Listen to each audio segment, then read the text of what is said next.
wabarakatuh. Halo teman-teman semua. Perkenalkan, nama saya Jingga Anggelia Veronica dengan NIM A1C4222071 dari kelas reguler A angkatan 2022. Di sini saya akan menjelaskan mengenai metamorfosis, yang dimana ini adalah laporan praktikum struktur dan perkembangan hewan.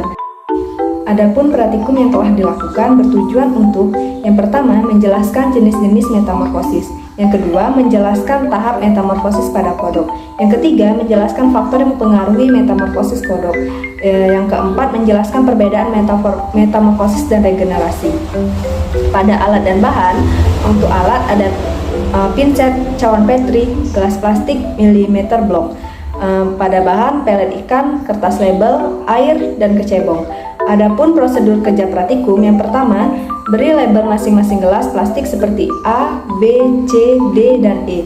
Yang kedua, masukkan air setinggi 5 cm dan 1 ekor kecebong ke dalam gelas plastik.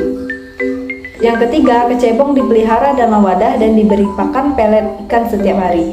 Yang keempat, lakukan pengamatan terhadap kecebong selama 7 hari dengan memperhatikan panjang seluruh tubuh dan perkembangan bakal calon kaki pada kecebong. Yang kelima, ganti air pada setiap wadah kecebong di hari ketiga. Dan yang terakhir, catat hasil yang didapatkan. Nah teman-teman, perlu teman-teman ketahui terlebih dahulu, metamorfosis itu adalah proses perubahan fisik pada hewan. Nah, hasil dari metamorfosis ini dapat mengubah seluruh organ tubuh. Nah, metamorfosis ini dibedakan menjadi dua, yaitu metamorfosis sempurna dan metamorfosis tidak sempurna. Metamorfosis sempurna atau biasa dikenal dengan holometabola adalah proses metamorfosis hewan yang dimana memiliki bentuk larva yang sangat berbeda dengan bentuk dewasa atau imago. Sedangkan metamorfosis tidak sempurna atau disebut dengan hemimetabola merupakan proses metamorfosis yang dimana nimfa atau hewan muda memiliki bentuk yang menyerupai hewan dewasa atau imago. Nah, tahapan pada metamorfosis sempurna sendiri yaitu terdiri dari telur, larva, pupa, dan imago. Sedangkan tahapan pada metamorfosis tidak sempurna itu terdiri dari telur, nimfa, dan imago. Nah, kita akan membahas mengenai kata. Jadi, kata itu berkembang biak dengan bertelur. Kata juga mengalami metamorfosis. Jadi, kata adalah hewan yang mengalami metamorfosis sempurna. Karena sejak menetas dari telur hingga dewasa, kata mengalami perubahan bentuk fisik yang sangat berbeda. Berdasarkan pengamatan yang telah dilakukan, pada kecebong didapatkan hasil yaitu pada kecebong A, pada hari pertama itu hanya terdapat ekor. Nah, di mana ekor ini panjangnya 1 cm dan bakal kakinya belum terlihat. Nah, pada hari kedua itu panjangnya 1,3 cm yang dimana bakal kaki juga belum terlihat. Pada hari ketiga itu ada 1,5 cm di mana bakal kaki sudah mulai terlihat.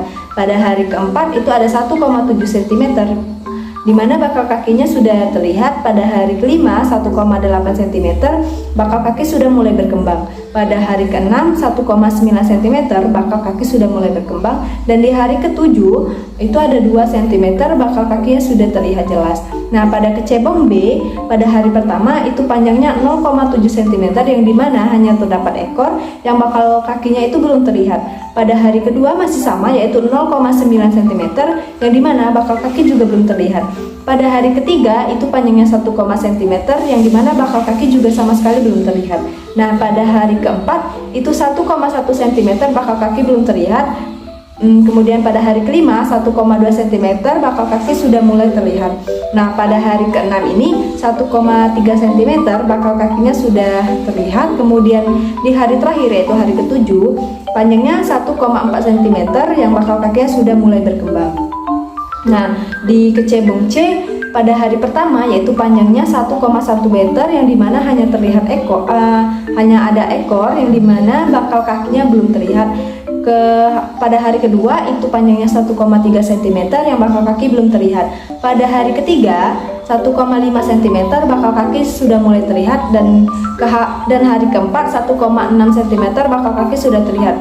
Pada hari kelima itu 1,7 cm yang bakal kaki sudah mulai berkembang. Pada hari ke-6 1,8 cm bakal kaki sudah mulai berkembang, dan hari terakhir yaitu hari ke-7 1, cm bakal kaki sudah terlihat jelas.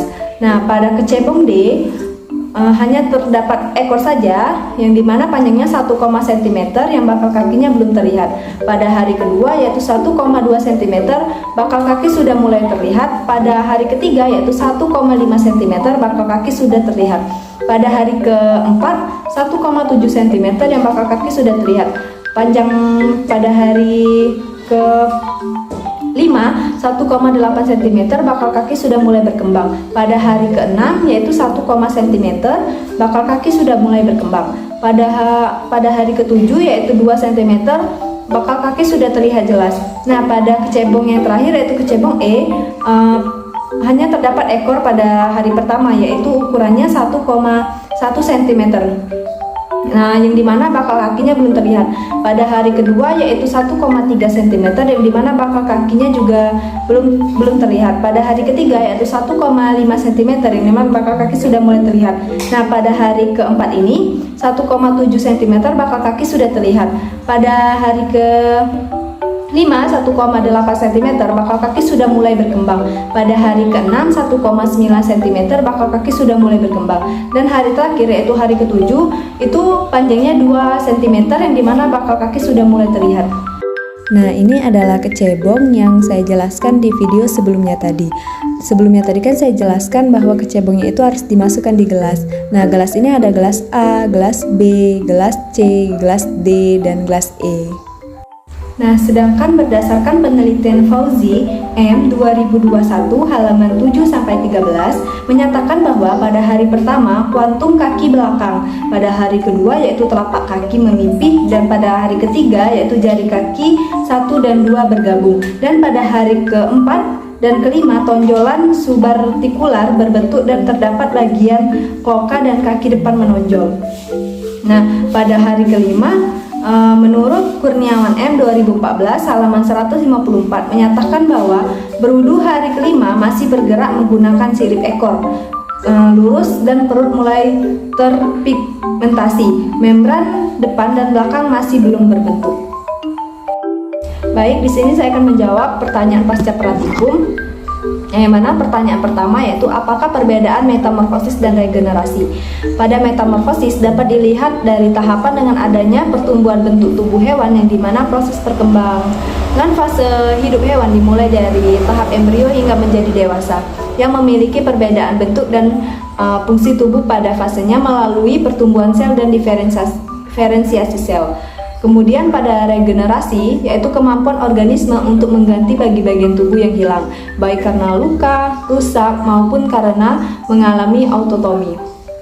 Pertanyaan kedua yaitu jelaskan faktor internal dan eksternal yang mempengaruhi metamorfosis. Pada faktor luar eksternal yang mempengaruhi adalah makanan atau nutrisi, kemudian air, suhu, kelembapan, oksigen, dan cahaya. Sedangkan faktor dalam internal adalah gen dan hormon. Nah, pertanyaan ketiga yaitu jelaskan proses metamorfosis pada kodok minimal 3. Jawabannya yaitu yang pertama, pada metamorfosis katak dimulai dari telur. Telur tersebut mengalami perubahan bentuk menjadi seekor anak katak yang disebut kecebong atau berudu. Berudu kemudian berangsur berubah menjadi katak dewasa. Pada yang kedua yaitu pada saat masih berudu atau kecebong, hewan ini hidup di air. Namun setelah metamorfosis, katak dapat hidup di darat dan di air. Nah, pada yang pertama, pada masa berbiak atau masa kawin, katak biasanya terjadi pada awal musim hujan. Katak jantan dan betina lalu bertemu dan melakukan pembuahan di dalam air.